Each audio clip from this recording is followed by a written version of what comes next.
tajriba quyonchasiman. Men otam ham, onam ham, singlim ham, bolalarim ham, xullas, hammasi tajriba quyonchasi bo'lishgan.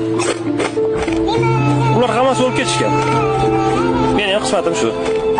Biz shu uchun dunyoga kelganmiz. Quyonlar uchun bu sharafli ish.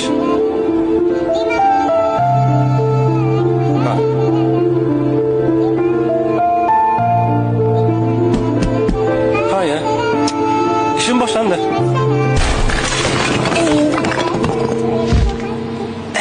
Juda ham qo'rqinchli.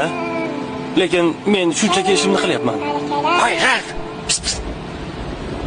Qayerda bichevchi guruh? Ha, ularmi? Ketimdan yurishibdi va qanaqadir hujjatli film olishdi. Ularni iltimos qilib bizni qutqarishsin. Qutqarsin, bu yerni olib ketsin. Qutqarsin. Yordam bering, qo'rqyapman. Men eshitdim. Okey. Menga qarang. Bu joyni kesib tashlab bo'ladi-ku.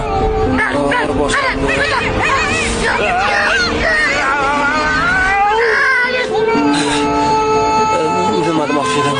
Sizlarga murojaatim hayvonlarga yoqqa qarasangiz. To'g'ri turib. Ha, uzr. Men to'g'ri turdimmi? Ha, bo'ladi. Xullas, nima demoqchi edim? Sizlarga murojaatim hayvonlarga tajriba qilib ishlab chiqaradigan kosmetika, ko'zdagi suriladigan shampunlar, quyoshga qarshi kremlar, umuman barchasi vannangizda turgan hamma kremlar, kosmetikalar. Sizlar bo'lmaganingizda men ochig'i ishsiz qolgan bo'lardim. Qayerdadir o'rmonda.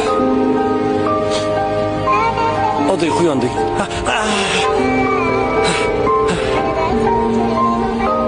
Hammasi zo'r. Sizning chiroyingiz uchun hayvonlar ozor chekishi yoki qurbon bo'lishini bilarmidingiz?